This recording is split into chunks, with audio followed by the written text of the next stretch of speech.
It is Christmas 1941. For the people of Britain, it is the third Christmas of the war. A war of increasing hardship and deprivation. A war which had crystallized into a struggle for the survival of civilization. But Britain and the British Empire no longer oppose Nazism alone. America has been at war for less than 3 weeks. On December 7th, the Imperial Navy of Japan launched undeclared war with a massive attack upon the U.S. naval base at Pearl Harbor in Hawaii. Thousands die, and the U.S. battle fleet is destroyed. But America's carrier force escapes destruction, and in the coming year, the Japanese will regret their aggression. In the snows of midwinter, the Russian army begins its long, slow fight back with the first of a series of counterattacks that drive the invader back from the communist capital. All over the world, every worker, every machine strains to the utmost to provide the materials of war. In the battles of 1942, the struggle that encircles the earth will become greater and more destructive than ever before.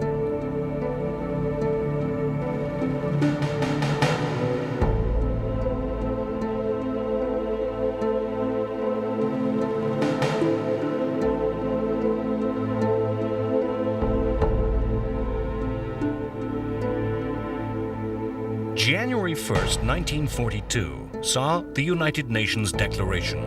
This was a grand alliance between China, the United Kingdom, the United States, and the USSR. This was the first formal alliance made by the United States since 1778. All signatories agreed to use all their strength and resources against the Axis, to cooperate with the others, to fight until the defeat of the Axis, and not to make a separate peace. The destruction of Pearl Harbor was simply the first element of a much greater Japanese strategy of invasion and expansion. An unstoppable tsunami of conquest swept across the Eastern Pacific into Southeast Asia, leaping across land and sea, skipping across the archipelagos from island to island, stepping stones to victory. The U.S. islands of the Philippines were taken by surprise only a few days following the attack on Pearl Harbor. Inexplicably, once more, U.S. aircraft were caught unawares on the ground, lined up in neat rows, making the task of the Japanese easy. With naval superiority, Japanese Marines made easy landings in both the north and south of the islands, catching the U.S. forces in the grip of a pincer movement. Quickly, 90,000 Japanese troops were in place to attack just 25,000 American defenders. Defenders who the United States could do little to reinforce or aid. The British colony of Malaya was invaded from the north through the territory of Japan's ally Thailand. The Japanese swiftly captured airfields in northern Malaya and then began a quick advance down the peninsula.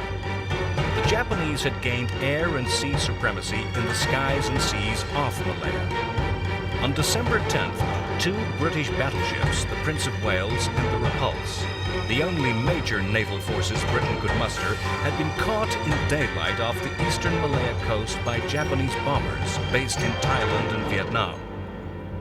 Time and time again in World War II, the battleship was shown to be the capital warship of the past, redundant, too vulnerable to air attack to survive.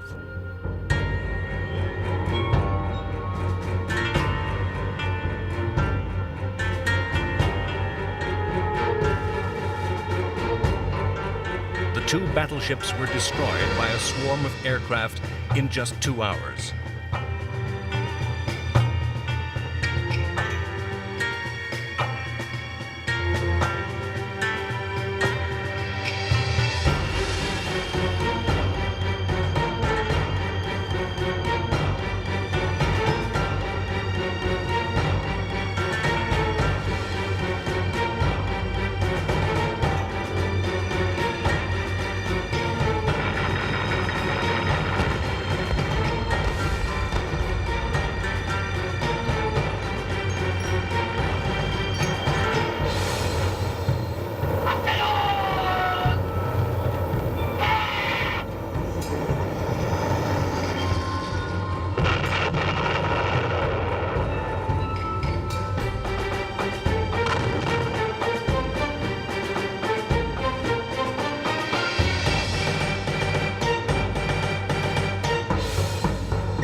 The Japanese wanted Malaya for its rich economic reserves, the tin mines, and the vast rubber plantations which were needed for Japan's war effort. The Japanese wanted to capture the giant British naval base on the southern tip of the Malay Peninsula on the island of Singapore, denying these facilities to their enemies, adding them as a base for further Japanese aggression. The Japanese advanced rapidly down the peninsula, capturing province after province. The British colony of Hong Kong was surrounded and besieged. Once again, the Japanese Air Force had destroyed the opposition swiftly at the start of the campaign, and then subjected the 8,000 defenders to constant bombing. 40,000 Japanese troops brought the British under constant pressure.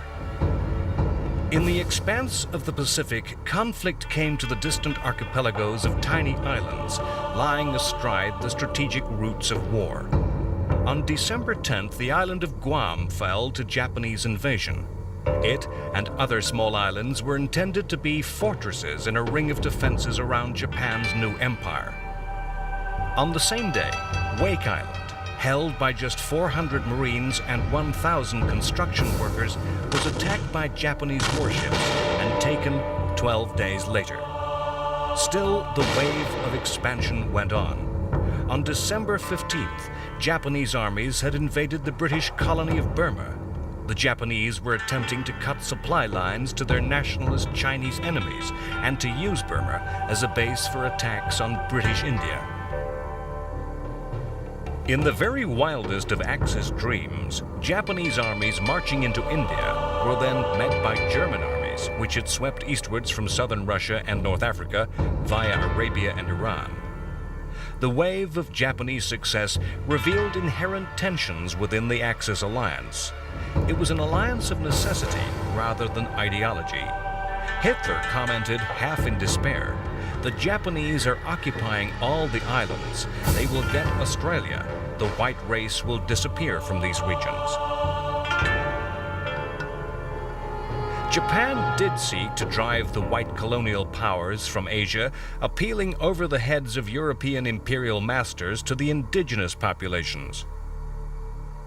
The army that attacked Burma, a state which had been independent of British rule within living memory, contained thousands of Japanese-trained Burmese nationalists fighting for their country's liberation.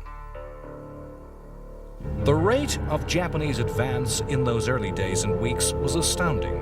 Scarcely a day went by without some new attack begun or a new victory proclaimed. On December 23, 1941, Japanese troops invaded Borneo. The objective in Borneo, the British-controlled oil fields, again a crucial resource of war. On Christmas Day, Hong Kong fell. In a medieval move, the Japanese had cut the city's water supply. The new year brought no respite. On January 11th, the Dutch East Indies, modern-day Indonesia, was attacked by Japanese paratroopers. Again, the goal was oil reserves. On January 12th, the capital of Malaya, Kuala Lumpur, surrendered. In the Philippines, U.S. General Douglas MacArthur led a dogged defense of the Bataan Peninsula, into which the U.S. forces are gradually pinned by the Japanese. The morale amongst the U.S. forces is high, but MacArthur is told in secret that no relief column, no rescue fleet can be sent. Bataan has less than a month's starvation rations remaining.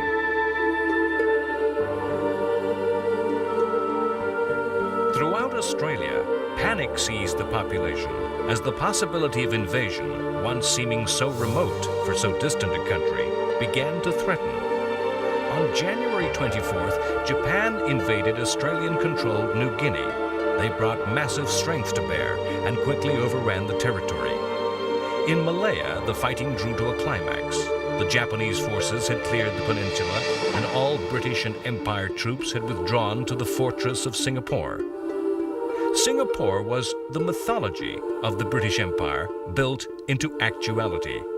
A trading city where Europeans could amass fortunes quickly. A center of maritime trade, a conduit for wealth. a huge naval base which harbored the ships of the Navy that bound the empire together with iron. That the British Empire was a maritime empire, one held together by a navy, was the downfall of Singapore. The assumption was that the city would be attacked by the navy of another European country. Singapore had mighty defenses, powerful guns, all pointed to the south, to the sea. The Japanese came from the north, over land. Winston Churchill saw the defense of Singapore in dramatic terms. He signaled to the British commanders, "Battle must be fought to the bitter end. Commander and senior officers should die with the troops. The honor of the British Empire is at stake." Despite sitting atop a massive arsenal of ammunition, 130,000 did surrender. The Japanese had cut water supplies and subjected the city to constant air bombardment. The lives of 1 million civilians were at risk. General Arthur Percival led the greatest surrender in British military history. 14,000 Australians, 16,000 British, and 32,000 Indian soldiers were marched into captivity. Japanese General Yamashita achieved the victory with less than 2,000 casualties. It was the climax to a brilliant campaign. The Japanese cloaked their invasion in the language of anti-imperialism. Indeed, this produced a reaction from the British. Expressly against Churchill's wishes, the British government, under pressure from America, offered India the same status within the British Empire as Australia or Canada. The offer was made conditional upon Indian support for the war. Of the more than 32,000 Indians who surrendered to the Japanese at Singapore, many were to join the Indian National Army, led by Indian revolutionaries. The INA was to fight alongside the Japanese Army against the British Empire. The outbreak of war between America and Japan brought deep and profound changes for the Japanese American citizens of the United States. For those of the second generation, the Nisei, born and raised in the USA, the war was to be a major test of the degree to which these Americans were truly assimilated. In March 1942, more than 110,000 Japanese Americans living on the west coast of America were forced to move, abandoning businesses and homes. On February 10, 1942, the fear which had spread through Australian society was shown to have a basis in reality, not rumor. A powerful aircraft carrier force arrived in the waters off northern Australia and attacked the northern Australian city and port of Darwin. Once again, surprise was complete and Japanese losses limited to a single plane. The devastating raid, designed to disrupt any support that might have been given to resist the invasion of the Dutch East Indies, caused a general panic as military and civilians fled into the interior of the country. The East Indies were the richest territories in the Dutch colonial empire, a seventh of the income of the Netherlands economy coming from this one province. For Japan, the Dutch colony was a prize of great value. Besides oil and coal, the area produced rubber, nickel, and timber, and was important agriculturally as a major source of rice, sugar, and tea. The Japanese saw the need to seize the islands quickly before any scorched earth policy could be implemented and used maximum force possible, invading at many places simultaneously. As elsewhere in Asia, the Japanese invaders were at first welcomed by the native population as liberators, but soon they came to act as a replacement and harsher colonial regime. A combined Dutch, British, American, and Australian fleet attempted to intercept a Japanese invading fleet, but was completely destroyed. Following Pearl Harbor, President Franklin Roosevelt urged the U.S. command to find some way to retaliate, to strike back against the enemy. The balance of power in the Pacific immediately following Pearl Harbor meant that it would be difficult for an aircraft carrier to safely approach Japan, to come within a range at which carrier aircraft could strike. A daring and ingenious plan was formulated. 16 Army Air Force bombers were placed on board the aircraft carrier Hornet. Launched more than 700 miles from Tokyo, the bombers had the range to reach Japan. They could not return to the carrier and had instead to fly on to airfields in China. Single bombers attacked naval dockyards, and a force of 12 bombed Tokyo. The Doolittle Raid, as it came to be known, named after the Army Air Force colonel who planned and trained the volunteer crews, had an impact on the Japanese far over and above the material effect of the attacks. The raid on Tokyo killed just 50 people and damaged 100 houses, but no U.S. planes were lost over Japan. Some crew members who had to bail out over China were executed as war criminals by Japanese occupying forces.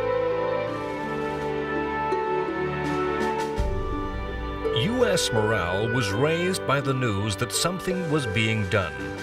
The raid's greatest effect was upon the Japanese high command and government. The military government had boasted that Japan would never be attacked.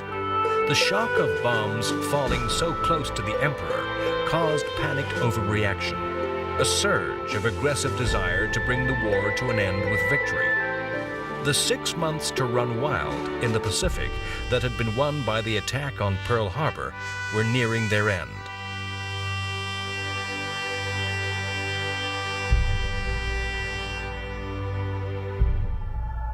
The strategic bombing raid is a persistent element of the iconography of the war. A mass raid by a multitude of planes filling the sky, not the precision strike, so-called surgical strike by smart weapons, simply the saturation of a target, a factory, a port, a railway junction, or perhaps just civilian housing in an act of terrorism. Attacks intended to intimidate, to cow, to cause panic, to simply render homeless vast numbers of the enemy's people. An attack aimed to undermine the enemy's government by showing it unable to protect its own. An assault by thousands of bombs descending in clouds of death. Before the war, much had been predicted of air power as the means to win wars quickly. World War II was to show this theory was not so easily put into practice. 1942 saw the tactics of aerial bombardment develop in technology, in extent, and in ruthlessness. On March 29th, the RAF made an attack upon the German town of Lübeck, a town where factories made the engines for U-boats. Lübeck was also one of those small towns which adorn the continent of Europe, time capsules of architecture and of history, of living culture.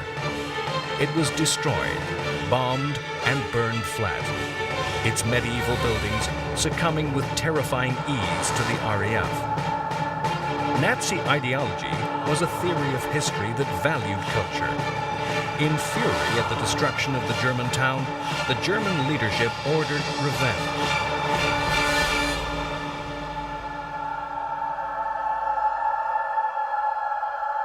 In an episode of war that was to border on black comedy, the German command used the Baedeker Guide, a tourist book describing the beautiful and historic sites of Europe, to select their targets.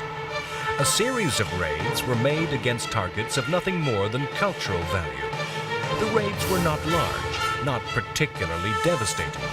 But the Baedeker Blitz, as it came to be known, was a further abandonment of the old-fashioned rules of war, what one side could and could not perpetrate against the other.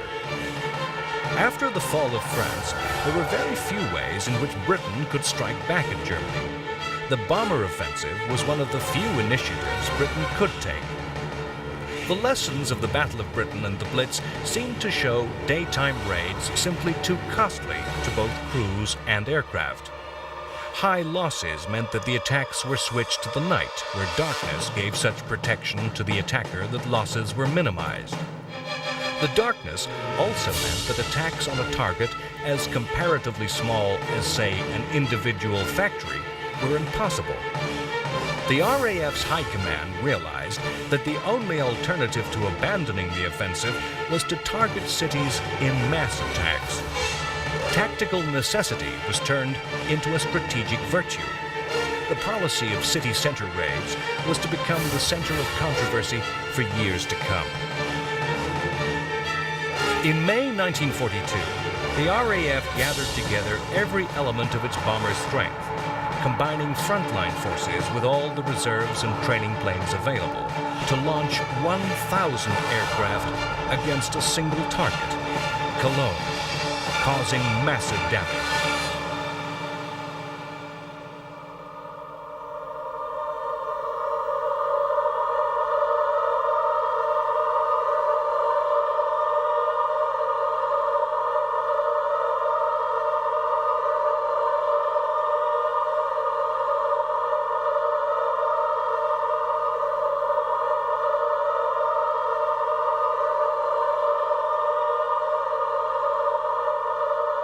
The successes of the first 1,000 plane attacks was not repeated, as the concentration on one target meant that defense could similarly be concentrated.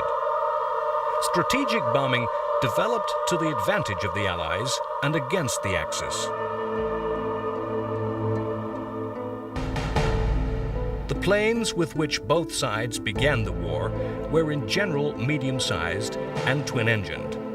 In the spring of 1942, the first four-engined bombers, much larger and more powerful aircraft, appeared in the skies over Germany. That Germany never developed a large bomber was a significant failure. The British Lancaster bomber and the American B-17 and B-24 were capable of carrying heavy loads that were to devastate enemy cities.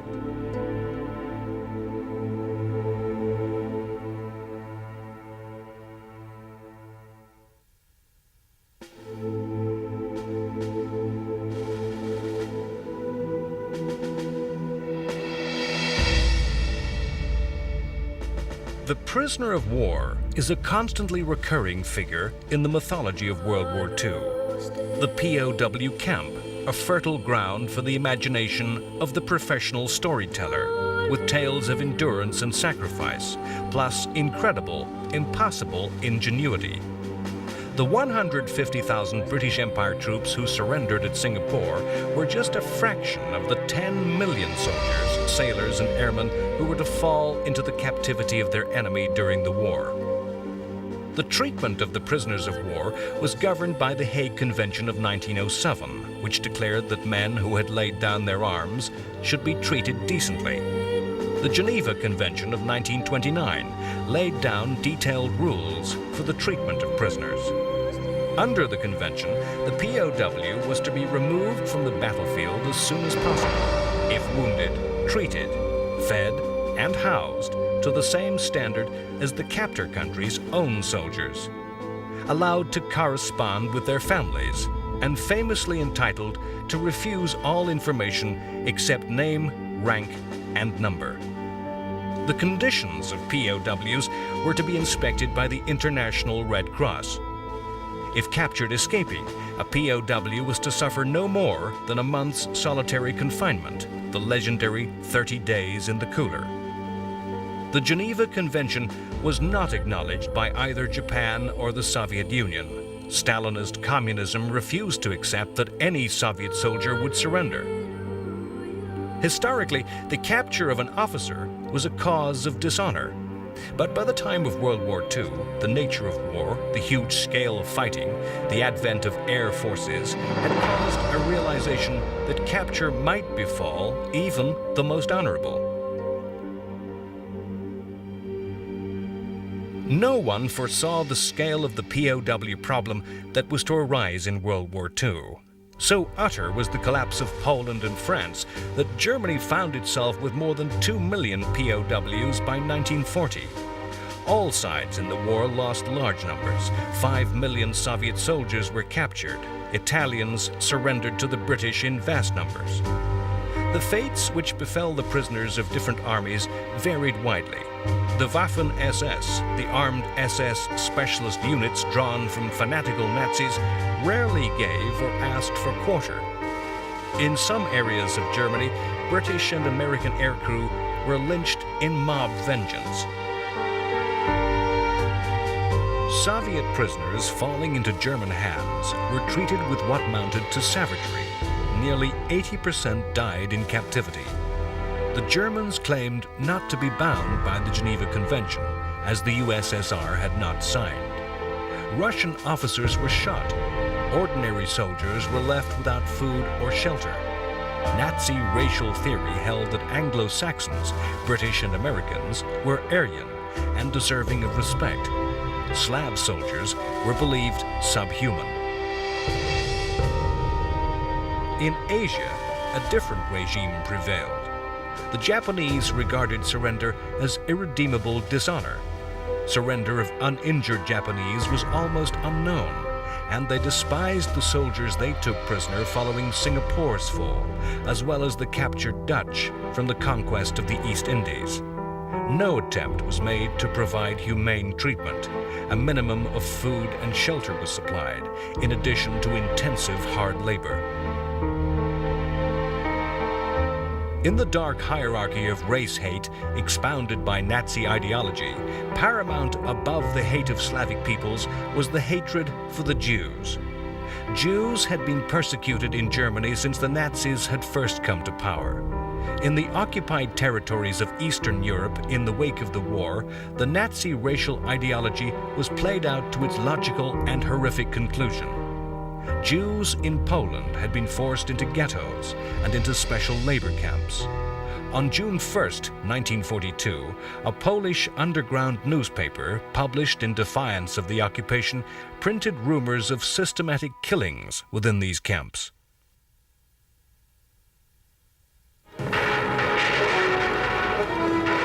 Stalin thought the Germans would once more attack Moscow.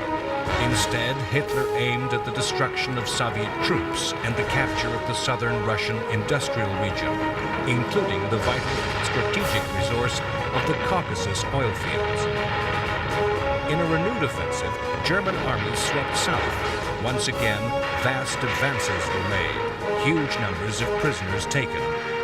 Whole Russian armies fled en route. German attacks advanced through fleeing Russians, running in panic. Russian soldiers ordered to attack simply got out of their tanks and ran. For the first and only time in the war, Stalin ordered a strategic retreat. The key point for this campaign was the city of Stalingrad. The capture of this city on a major bend of the River Don would give the Germans a powerful strategic position, thrusting down southwards to dominate and roll up all of southern Russia, or to stab northwards at Moscow. Stalin had been a political commissar during the Russian Civil War in the 1920s. He had been stationed at the city that now bore his name and appreciated the importance of the city. As the Nazi armies drove even closer to Stalingrad, Stalin reinforced his armies there, making the city a decisive battleground. With the entry of the United States into the war, the Battle of the Atlantic, the war of supply fought against German U-boats, assumed even greater importance. Yet all the lessons of dealing with U-boats learned by the British Navy had to be slowly relearned by the U.S. Navy. The Americans did not introduce convoys in American waters. In what the Kriegsmarine, the German Navy, came to call the Second Happy Time, German U-boats sank huge numbers of unescorted merchant ships, many in U.S. coastal waters. Many of them tankers carrying oil from the southern U.S. and the Caribbean. The ships sailing up the coast were silhouetted by the lights of U.S. towns and cities, not blacked out. They presented easy targets to hardened and experienced German submariners. The most ferocious and bitter fighting at sea was in this war of supply, the attack and defense of convoys. The most vicious fighting in this battle took place in the convoys to the Soviet Union. These sailed from ports in Britain and Iceland through the icy Arctic waters of the Norwegian and Barents Seas. Close to German-occupied territory, and in winter forced even closer to the Norwegian coast by icebergs, the convoys had to sail under constant attack and suffered the highest losses of any Allied shipping in the war. The ships carried goods of all sorts. The supplies of American trucks, of telephones, and even of boots were vital in helping the Soviet Union repel the German attacks of 1942. At first, the Allied ships sailed unmolested, a product of German confidence that Operation Barbarossa would be successful. As this confidence faded, the importance of this supply route grew in German eyes. Attacks came from U-boats, destroyers, and aircraft based in Norway. Even on occasions, German battleships broke out with cruiser support, mounting attacks in fleet formation. In one terrible action, a convoy was ordered to scatter in the face of attack by a German battleship force. Individual ships were then picked off by submarines and aircraft. In this one action, 2,500 aircraft, an entire air force, and nearly 500 tanks were sent to the bottom of the sea. It was not until nearly the end of the Cold War that the Soviet historians came to acknowledge the sacrifice of British and American seamen and the role of the supplies they carried.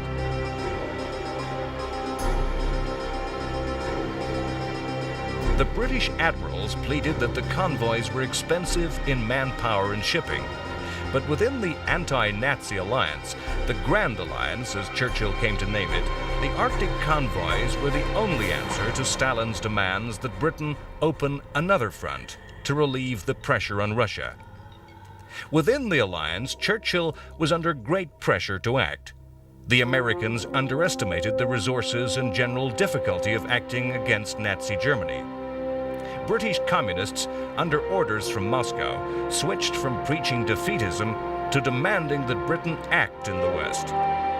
Churchill always preferred the indirect strategy and wanted to defeat the Axis in North Africa and then spread the war to Italy, attacking what he called the soft underbelly of the Axis.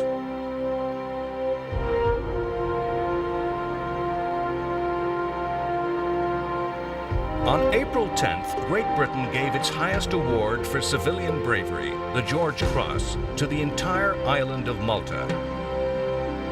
No part of British territory throughout the entire war endured such regular and heavy attacks as the Mediterranean colony.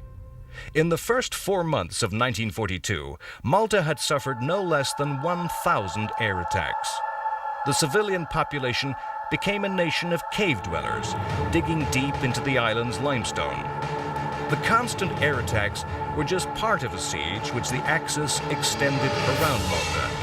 The planes flew from Sicily, a mere 160 kilometers across the sea. They bombarded the island itself and any shipping that attempted to bring supplies to the beleaguered defenders.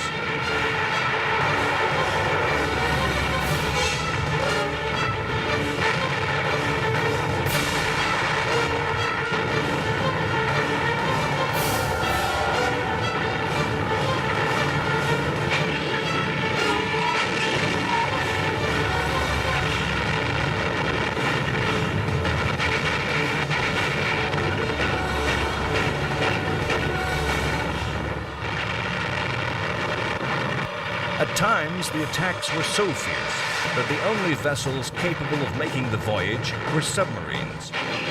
The passage of some convoys grew into full naval battles, drawing in the Italian fleet. The defense of the island was to be the product of constant and repeated acts of daring. The siege was a battle fought to a medieval script, where starvation and disease were the weapons of the besieger. A typhoid epidemic swept throughout the population, who were surviving on as little as 1,500 calories per adult per day. Malta was a prize worth having to both sides.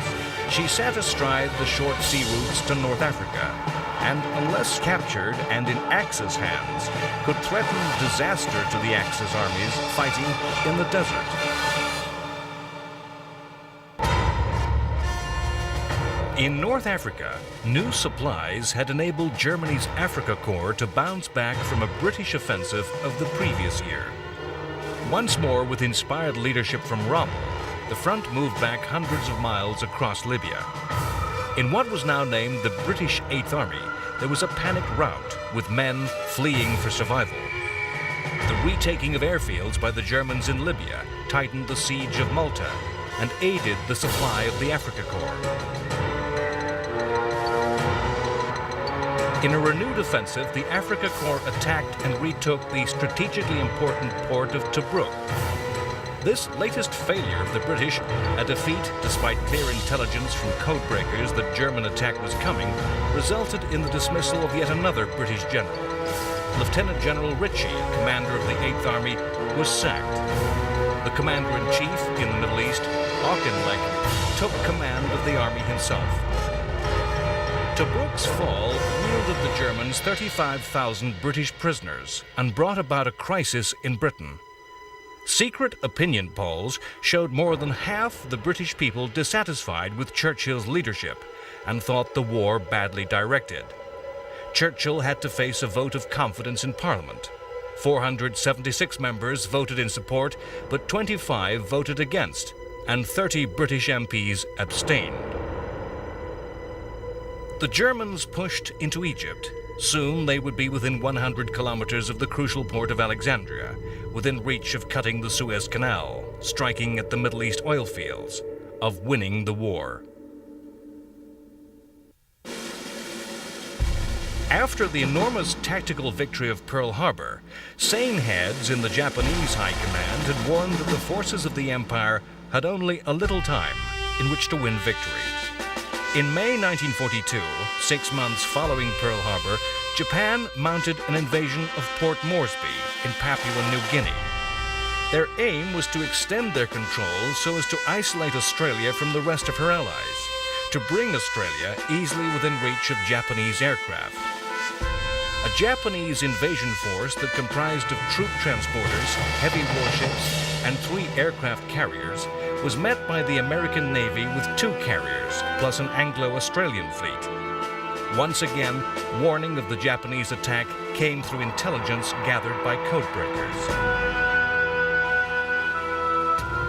The battle fought between the two forces was to be known as the Battle of the Coral Sea. This was the first naval action in history that was fought carrier to carrier. The first in which 2 opposing navies never even sighted each other.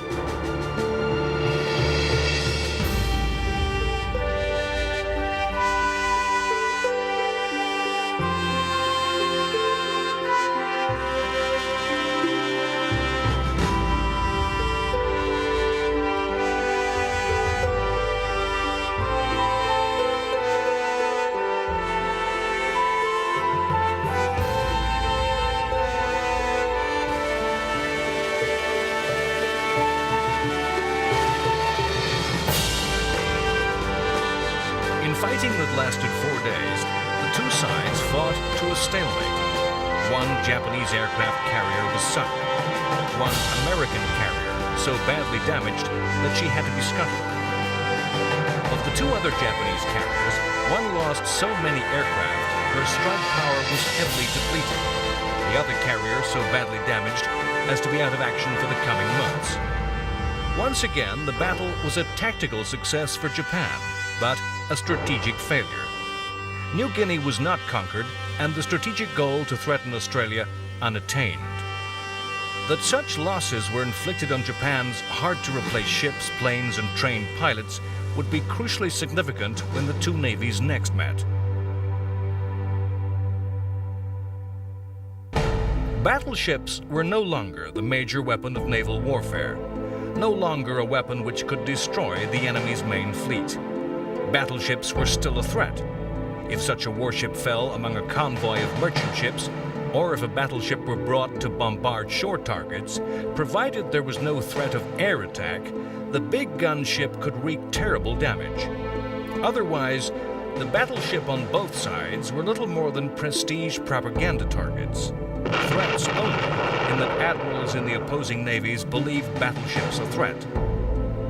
In February 1942, 3 large German ships, the battlecruisers Scharnhorst, Gneisenau, and the cruiser Prince Eugen, daringly dashed up the English Channel under the noses of the British. The German action, though daring, was still a run for cover. In the vast spaces of Russia, the greatest battles of the war continued as the Soviet Union defended itself against German invasion. The German-Soviet conflict dominates World War II in terms of the vast distances, the huge numbers of forces involved. Every other campaign is dwarfed. In the first 6 months of Operation Barbarossa, when German troops had made deep and dramatic thrusts into the USSR, taking millions of prisoners, vast areas of the Soviet Union came under Nazi control. In many areas, the German troops were welcomed as liberators from Stalinism. This attack had been halted by desperate counterattacks in the snows of winter as the last Russian reserves were thrown into action. Through the winter months of 1942, Stalin had ordered attacks everywhere. Russian soldiers attacked a German army then unprepared for winter fighting, and their attacks met with success. The German army had cautiously avoided major actions and allowed the Soviets to push west, stretching communication lines and draining large numbers of troops into vulnerable positions. When the Russian summer returned, the German army went once more on the offensive.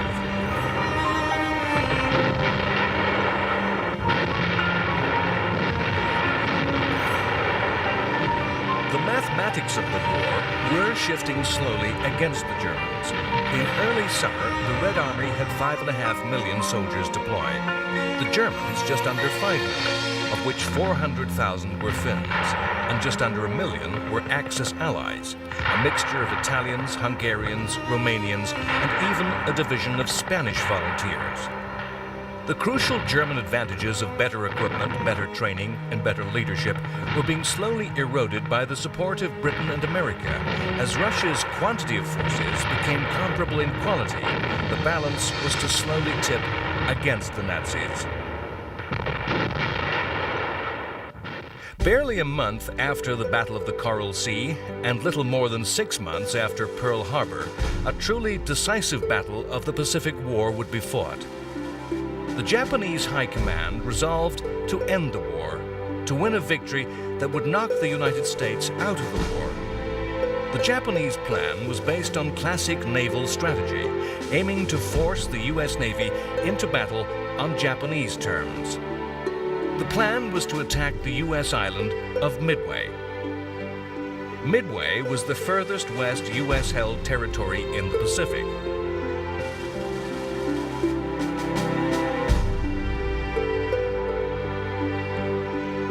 The attack would lure the U.S. Pacific Fleet into a battle which would bring about its destruction.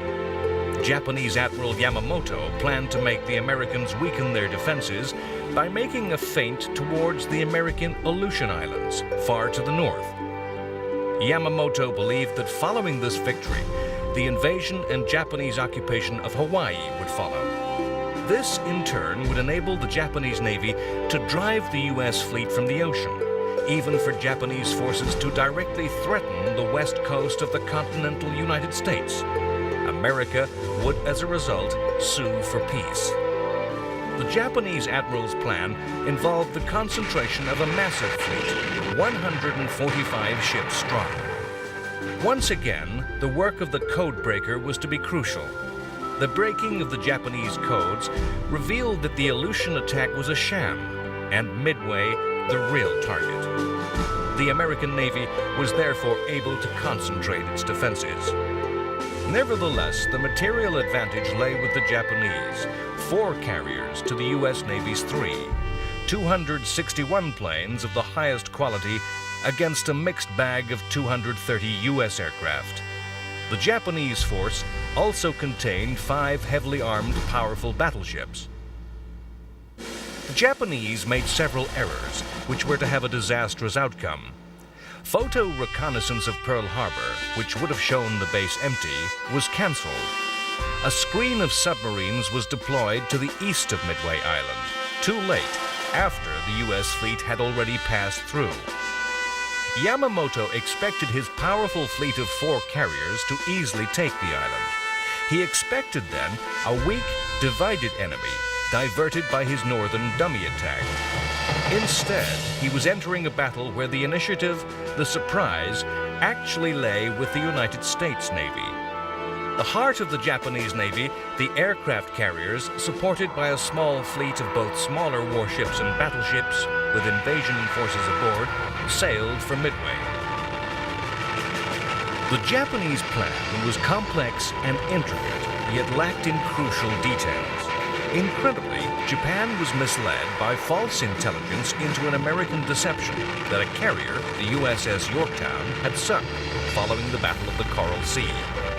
Knowing the Japanese plans, the United States Navy made a series of false signals that implied what Yamamoto believed to be the last 2 remaining U.S. carriers, Enterprise and Hornet, were nowhere near Midway.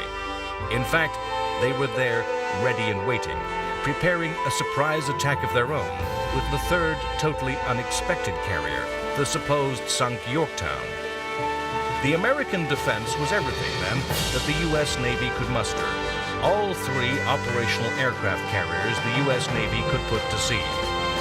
Midway was a perilously close-run battle. Through a combination of daring, gamble, luck, and inspiration, the U.S. aircraft caught the Japanese carriers by surprise. The Japanese approached Midway Island and made their first attacks, unaware that the U.S. Navy had such a powerful force in hand.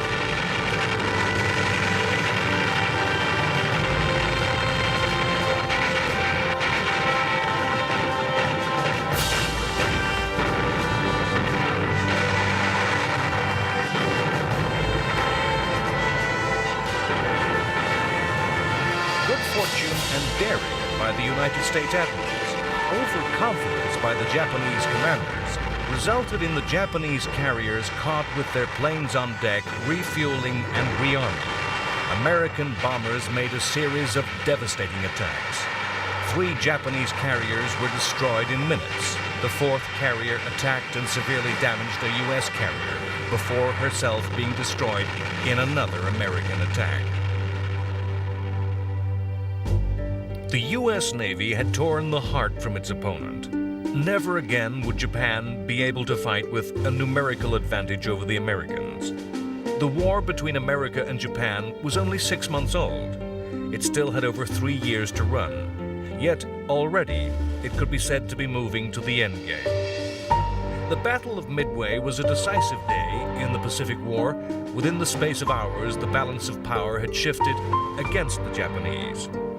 American industry could easily replace the lost aircraft and the lost ships, but Japan could not.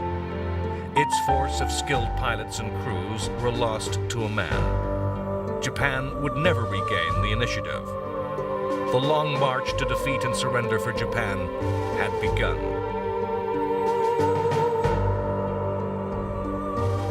Next time on World War II, The Complete History, the Africa Corps broadcast to Egypt. They tell the ladies of Cairo, "Be ready for us tonight."